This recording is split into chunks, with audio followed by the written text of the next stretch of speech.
Today I'm joined by Gaby Villa, a sports nutritionist, triathlete, and someone who many open water swimmers in WA will already know, whether they realise it or not. Gaby is the current president of the UWA Triathlon Club, and she completed a Masters in Sports Science here at UWA.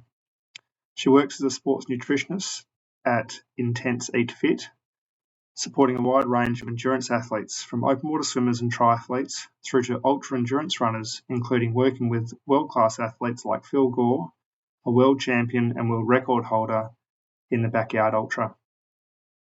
As an athlete herself, Gaby has represented Mexico as an age group triathlete at the World Triathlon Champs, so she brings both lived experience and scientific insight to how she works with athletes. In this episode, we're going to focus specifically on nutrition for open water swimming, particularly long swims like the Rottnest Channel Swim, what swimmers get wrong, what actually matters, and how to think about fueling when you're swimming for anywhere from 4 to 9 hours in open water. Gaby, welcome to the podcast. So for people who don't know you yet, can you give us a bit of a snapshot about what your background is, how you got involved with sport, and then how you ended up working in endurance sports nutrition? Yeah, absolutely. So I'm originally from Saltillo, Mexico. That's where I was born and where I grew up. And I come from a family where sport has always been valued. It's something that has been part of my life forever. And back then in the year 2000, and I remember the year because that's the name of the pool as well, they opened a pool in my city. That was like the first Olympic pool we were going to have, and everyone was very excited, including my parents, who enrolled me into swimming lessons. So from there, they had a really, well, for me, it was a good program because essentially they had levels, and you started from level 0 all the way to advance, and then from there the next progression was making it to the team. And being the competitive person I am, I set my sight on, I want to be at the highest level possible here. So I kept swimming until I reached that. And that's how I would say, even though I had done other sports before, it was with that one that I found joy and something I really wanted to continue to be part of. I remember back then, I was 12, 13 years old. I was so passionate about it. And I think I love how dad was also really good at giving me pep talks in terms of, oh, this is so good for you. And look at you being responsible because you want to go training, you finish your homework early. And I fell in love with the sport through that. And the reason that's very relevant right now is that that is what planted the seed to where I am right now, even to the part of me living in Australia now. So essentially, I really wanted to be involved in the sport from there. I wanted to have my career, what I do in life. At that young age, I knew I wanted to continue to be part of that. Back then, I thought I was going to be a coach or phys ed teacher. Eventually, many years later, I found my calling through sports nutrition. That's the degree I saw was really well aligned with my interest and with the possibility of still being involved with athletes. And yeah, so essentially from there, like eventually I found triathlon. That's the sport that I continue to think of my main sport and the one that I really enjoy. And the way I got involved into sports nutrition was through my dietetics degree that I did over there. I completed the International Olympic Committee diploma in sports nutrition. And how I ended up in Australia is because I wanted to do a master's degree. I wanted to have international experience. And funnily enough, I'm one of those people who have vision boards and things like that. And I had the opera house on my wall. And I had a photo of Ian Thorpe. That's how essentially everything started with swimming. So yeah, ended up coming here, and yeah, like I feel like it was a really long story in terms of getting to what I'm doing right now, which is pretty much working with ultra endurance athletes, helping them feel better, to have a better experience at both their preparation towards an event and the event itself. Yeah, that's really interesting. I think it's really important that you get an opportunity to share that background because it gives context to where you are now. But the Opera House isn't on this side of the country. So how did we end up in Perth, Western Australia, as opposed to on the East Coast? Yeah, I know that. So when I was looking for degrees, I came across the one from UWA. That is Masters in Health Science, specializing in exercise and health. And since I already had a really strong component on the nutrition side with dietetics and everything to do with nutrition, I felt very comfortable with. It was more about exercise physiology and, let's say, the science behind physical activity that I wanted more in-depth knowledge. And I really like how this degree was very well complemented in terms of there's a strong component of public health that to this day, that was a really nice surprise in terms of getting that understanding of how you can't change individual behavior without understanding the population as well. And yeah, so essentially I was like, okay, this looks cool. And I must say, it was not until pretty much I was getting on the plane that I realized I was heading in the opposite direction of where I thought I was heading. Yeah, so you've made your way over to Western Australia and completed your masters, and then you took on some athletic challenges, played a half Ironman, and represented Mexico at the World Champs as an age grouper. What did you learn about fueling when you started to compete in those sorts of events? Great question. I would say from my personal experience, what I noticed more was how crucial leading up to the event is, because there's no the perfect nutrition strategy on the day to make sure that you are matching those needs and making sure that essentially your body is as best supported as possible. And yeah, that essentially is something that through that journey has been more and more obvious to me, how at the end of the day, because we know that the training matters, we know that if we want a good result, we need to put in the work, and align to that effort is going to pay off massively on that race day. So obviously you were learning about some of these things along the way, and it's always interesting to then reflect. Did you have any challenges, I guess, like this is what the science says and this is what I think works best for me? Oh, I would say my biggest challenge was the way my relationship with food.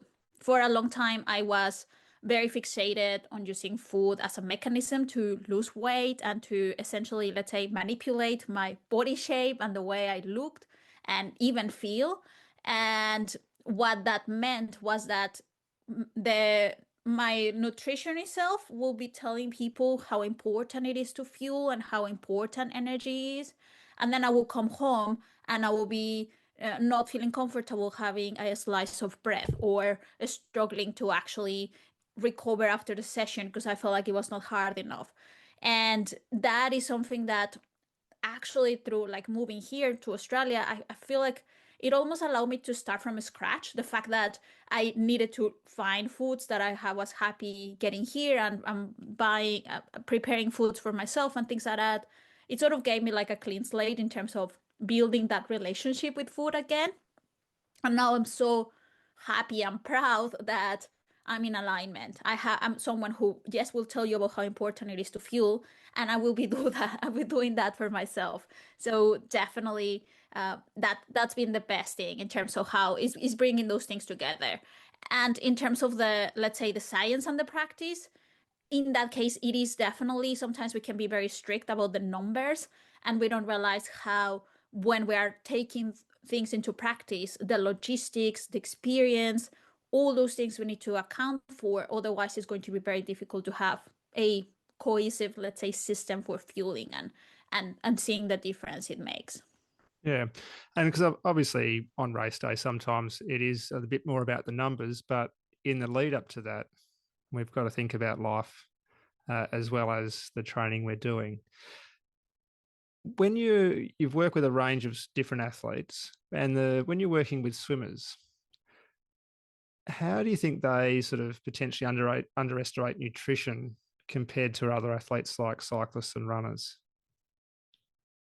I think massively. I would say I think it's part of the challenges of, for example, being at the pool. It's way easier to, let's say, go on a bike ride and have a bar in your pocket or have a carbohydrate drink with you. And it feels like when we're swimming, all most people do is drink water and that's it, even if the session is long and hard. So I honestly don't know why, but there is a massive discrepancy between knowing how energy demanding swimming is, because it's huge, versus how well fueled that is. I would say a lot of that could be with the logistics of it, but I see there's a big gap. And something that many people tell me is how after they finish their swim session, how hungry they are. And of course, it's not a surprise when many people to start with go to the session without eating anything beforehand, and then they push through 1 hour and a half, 2 hours. And it's not until afterwards that they now have that big appetite. So there's a huge gap through that whole morning to start with. Yeah, sometimes it is that early start, which does make it seem challenging to actually get some fuel in. But as you're indicating, that's one part, but then potentially fueling through the session can certainly assist with getting the nutrition that's required. Mm. So if we look at a perceived challenge to have nutrition at the pool, if we then compare it to open water swimming, there's obviously greater demands or greater challenges that we're faced throughout the event, because we don't get the opportunity to eat when we want to eat. We're reliant on the kayaker in the longer races to be there. In some of the other 10K swims, there'll be some feeding zones, which may be anywhere between 20 minutes and an hour apart. What are some of the ways that we might be able to then plan what we're going to consume and the frequency? So yeah, the first thing is understanding what is the availability. So what are when I'm looking at nutrition, I like thinking of the logistics a lot, because otherwise we can, as I mentioned earlier, we can have the perfect plan, but if the conditions do not allow it, the situation as like how frequently you have access to that feeding zone is not there, then obviously it doesn't help. So it's thinking about what is the availability, and from there incorporating that. If we have, for example, let's say you have a paddler next to you the whole time. That is amazing. That gives you way more flexibility. But in that case, we want to communicate, okay, how frequently is reasonable for us to be feeding? How skilled is the paddler to be passing food and you stopping and actually consuming it? So those are the things that we want to be thinking of. And I know I'm focusing more on the logistics. I don't know if you want me to touch more in terms of like, okay, No. I think what do we eat? No, look, I think both those things really play into it, because one of it would be how frequently should I consume something? Because obviously the more frequently I do, the more I'm stopping, and therefore I'm not making forward progress. But if I leave it too long, then there's other issues. So that's certainly important. And then even then considering what do I consume and how easy it is to consume. And then again, how long does it take to get in the required nutrients? Awesome. So yeah, like definitely I would say swimming is really challenging when it comes to nutrition, and challenging from all perspectives. Energy demanding is huge, and then how easy it is to fuel is very limited. If we think of, for example, a runner, you can, let's say, get a bar or gummies or whatever, and as you continue to run, you can be eating that. That is impossible while you're swimming. You have to stop and get that thing out of your mouth, otherwise it's not going to work if you are swimming and trying to keep chewing that. So that is something that, in terms of what do we choose, we want to look for options that allow us to do that. Definitely, for example, I remember when I was working with Terry, he was eating bananas. They're amazing, they work for him, but of course it's taking a lot of time to be stopping, having the banana, and then like finish the banana and keep going. So what we did is we essentially start mashing the banana and made it into like a pouch that he essentially could fuel with. So that way it was making it like baby food, so that way it's easier. So that's a simple, let's say, swap that still keeps the nutrients there and makes it way more manageable as well. So we want to look for those options. It also depends on the swimmer. For most people, probably the best starting point will be carbohydrate drinks. So that way you sip from a bottle and you have a good amount of carbohydrate and calories there, electrolytes as well.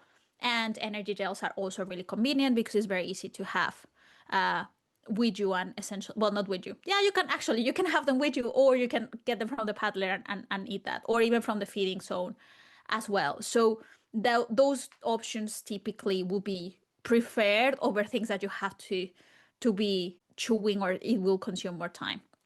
In terms of the frequency, looking at the race, let's assume that this is, for example, I know we're talking more about roto, where that frequency is pretty much dictated by you with your team, except for that very first kilometer that you have to be on your own.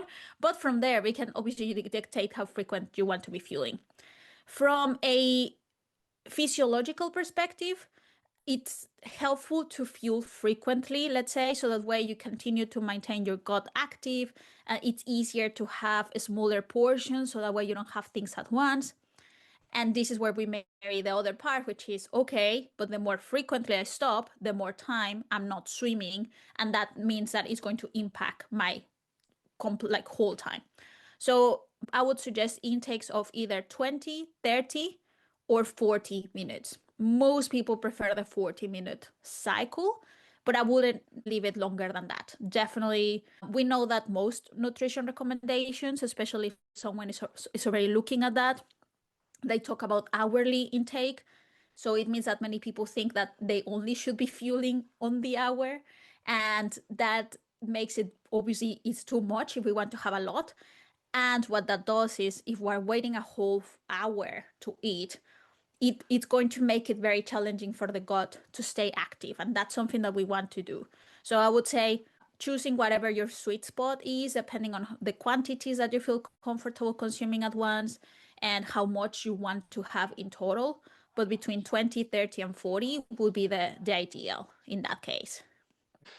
And going back a step, as you said, talking about logistics, we might be able to make contact with our paddler within the first 500, but typically it's that 500 to 1,000. We don't meet up out of our boat till 1,000 to 1,500 meters in the channel swim. How soon should we start to think about that first feed? Because it is quite chaotic in that first 20 to 30 minutes. How soon should we start to think about that first feed, considering potentially when we fed prior to the start? So because of how chaotic it can be, I would say half an hour to 40 minutes will be better. So that way you don't have to be stressing over finding the paddler and then it's so choppy because everyone is there. Like it will be better to wait a little bit longer. And something that I definitely encourage people to think of and to practice as well is that you want to have your pre-race meal. And that's going to be, let's say, your breakfast, where, for example, quick options will be toast with jam and a banana, or a bowl of cereal or porridge. That is something that you will have, let's say, depending on the logistics again and how early you have to be there, let's say at least 2 hours before you start will be a good timing.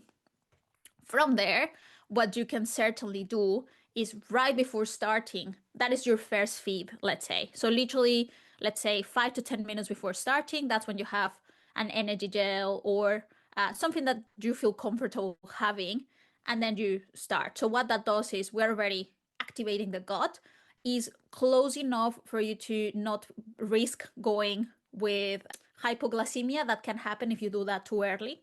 And it means that we start, let's say, the cycle. If we choose 40 minutes, it means right before we start, that is 0. And then 40 minutes later, we have the 40-minute intake.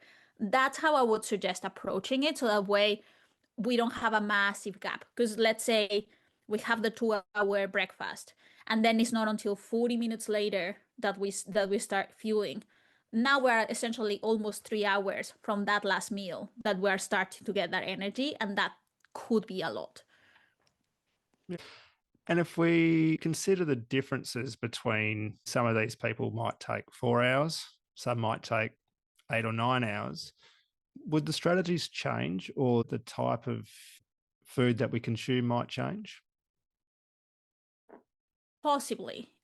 The thing is that if we think about effort, the person, let's say, finishing in 4 or 5 hours compared to someone finishing at 9, I will argue their effort is still relatively high or almost at the same level. The difference is that the person at 9 hours is just not as efficient as the other one. So it means that energy demands are close to the same for their own bodies. Of course, if I ask a 5-hour swimmer to swim at 9-hour pace, they are going to be using way less energy because their body is obviously going way slower than they can. So in this case, why that matters is because it's still going to be, even though it's taking longer, the energy demands are going to be very similar in terms of how much carbohydrate we want.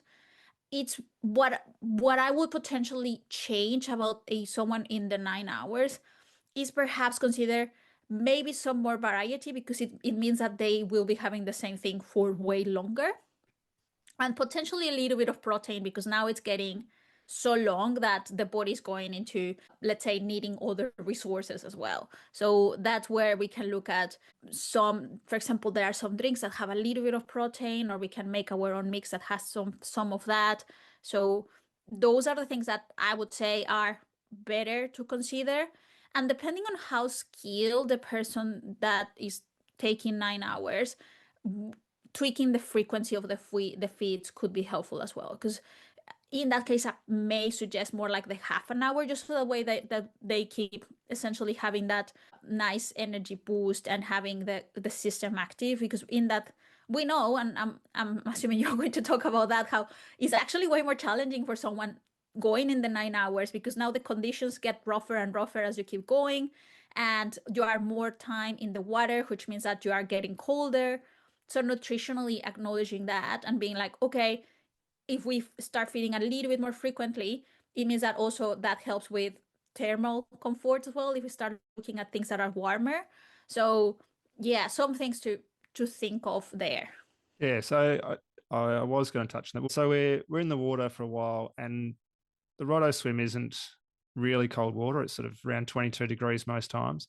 But if we are swimming in colder water, and there are plenty of events around the world that have that, how does that potentially change our consideration for nutrition? Does it increase the demands? Yes, it does. Because now we need to account that now the body's fighting with keeping you warm, let's say, or regulating your body temperature. And that consumes energy as well. So we not only have the energy that we are using by swimming, we are now needing energy for that, let's say, temperature regulation. So in terms of what we are consuming, in that case, it's helpful to have a little bit of fat, enough to support, but not too much that now we're causing issues, because fat can make it more challenging to digest things. And in terms of the food handling itself, ideally we want to keep it either warm or, let's say, at, well, I wouldn't say room temperature, because it could be very cold in that case, but definitely as close to warm as possible, so that way that actually is helping, because we're getting something in the body that is assisting with that thermal comfort. That is definitely something that we could help assist with as well. Yeah, there's a lot of research into hot environments and how the body responds using cooler nutrition, and whether that's pre-cooling the body, ingesting ice, etc., to reduce core temperature. The current research from a cold water perspective is a little bit more limited, but if we can maintain at least, as you say, room temperature or even body temperature, ideally, then we're not losing heat to the food that we're consuming. And I think it's something that a lot of people talk about, but don't always have that plan. So I think it's really great that you've given a bit more structure to that, and acknowledge that the planning of that's really important, that we consider having variety of food so that we're not having the same thing and not getting sick of consuming it, because then potentially we don't actually want to. If we then go back a few steps and say, okay, if we're in the weeks leading up to a longer swim, is there things that people should consider rather than just the race day? Because that's, yes, it's important. We do all this preparation. We want to nail the race day, but like training, like all the other things that we do and we invest into getting to the start line, what should these swimmers be considering in that preparation from a nutrition perspective? two big things. The first one is the part of you are training for a big event. Very likely your training volume is increasing, and it means that your energy intake needs to match that. And it's not as simple as, okay, let's just eat more. But if that's all you're doing, that will be better than doing nothing. However, what we want is to match those demands. One is definitely the calories. The other one is the nutrients themselves, in terms of, because we have the training session, we want to support that recovery. That means that protein is important as well. But because we also have these high energy demands, carbohydrates are crucial, and we want to make sure that they are being supplied. And the best timing to start with is definitely around that training session, before, depending how long that session is, during, and certainly after. That is something that I see being a big mistake, in terms of we have this preparation and it's just waiting for that appetite to be dictating how much you should be consuming. And for some people, even though I mentioned that many people do feel hungry after swimming, many others don't. And it means that we are relying on our body to tell us that we need more. And that doesn't happen as immediately as we will hope. And sometimes is asking for that till we are in severe deficit, that the body now is screaming for it. And we don't want to wait to that point. So that is one big thing, is acknowledging that that preparation demands that the matching of the nutrients, the energy as well. And another big thing is that we are so good at training our body, and we forget that the gut also needs training. And if we are doing these training sessions without fuel, and we're expecting that suddenly when it comes to the swim, we're going to be eating every 40 minutes, and in a matter of 30 seconds, you're swimming again, it's going to be impossible for your body to be comfortable doing that. One of the strongest arguments I get before, like for this, let's say, not fueling around swimming, is literally that. It's saying like, oh, Gaby, but it's so early and I don't want to feel sick. And I'm like, what do you think you're going to be doing during the race? You will need to eat and be swimming within 5 seconds. And so we need to get your gut really comfortable processing that fuel, absorbing it, and your body overall pushing through after you have eaten these things. Yeah, that was my next question.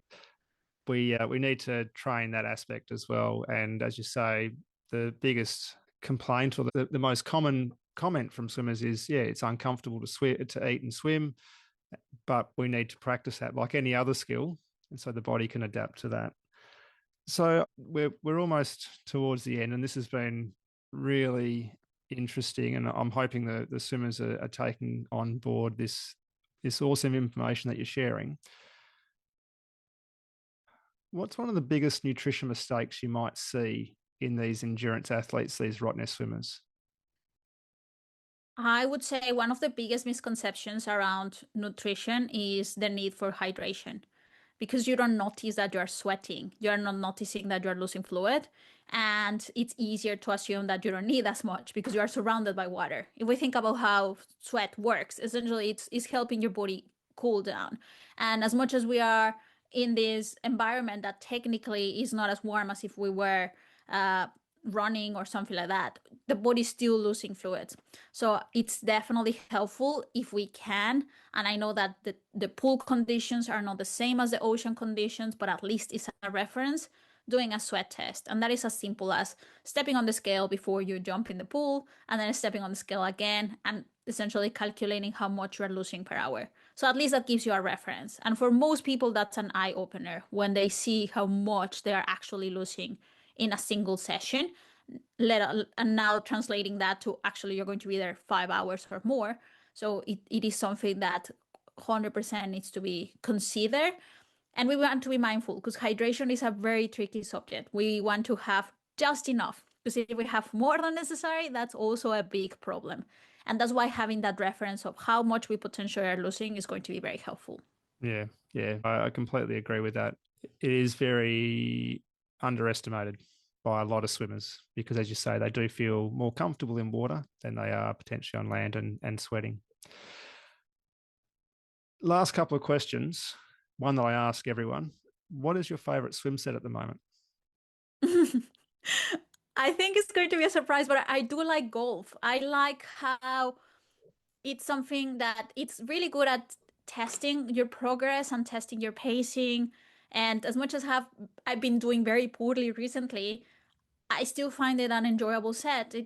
I feel like every aspect, mindset, pacing, everything it works well. So I really enjoy that one. Everyone enjoys different things, and that's fine. And you've had some time away over the Christmas period, so we've got, as you said, it's a good reference point, and you can allow that to show how you're improving over time. Lastly, nutrition's a really large conversation piece. There's a lot of information, and so we aren't going to be able to cover everything today. But is there anything that we haven't covered that maybe you think open water swimmers should know about? Definitely practice. And I know I talk about that gut training, but certainly practice is if you can, and as much as it may be feeling awkward because no one else near you at the pool is having something to eat, but doing that is going to be helpful. Having something with you there so that way you can practice whether you like that flavor of energy gel to start with, something basic, towards how, for example, if we have the 40-minute intakes, how comfortable are you with that? How much can you handle? That is something that is really, really important. And if you have the opportunity to go in the open water swim and practice with your paddler, that's even better. So the way it's more about handling the food, how they are passing it over, how are you making sure that things are working smoothly. Everything definitely will be very helpful there. Yeah, thank you very much for coming on and having a chat to us today, Gaby. Finally, where can people find you? I'm assuming you're more than happy to help others. Where do you work? What do you do? How can they contact absolutely. you? So I have a global business where anyone in the world can work with me. My business name is Intense Eat Fit, and you can find me on my website. That is intenseeatfit.com. And also Instagram, that's the social media where I'm the most active. I'm often sharing tips and information, and that is at Intense Eat Fit. And if you know me because I swim with you, you can just come and ask me questions. I'm always happy to help. Wonderful. Thank you very much. I'm sure after this there'll be plenty of questions, and we might have to have you back on again because we move into looking at triathlon as well as open water swimming. There'll be plenty of people who'd be interested in what you do. Sounds awesome. Thank you. So that wraps up this episode with Gaby Villa. We've covered a lot, from getting the basics right with everyday nutrition through to practical feeding strategies for long open water swims like the Rottnest Channel Swim, and how nutrition really is something that needs to be planned, practiced, and individualized. If you want to learn more about Gaby's work, you can find her at Intense Eat Fit or on Instagram, where she regularly shares practical nutrition tips for endurance athletes. If you're enjoying this podcast, make sure you follow or subscribe so you don't miss future episodes, and feel free to share it with a training partner or someone preparing for a long swim. Thanks for listening, and I'll see you in the water.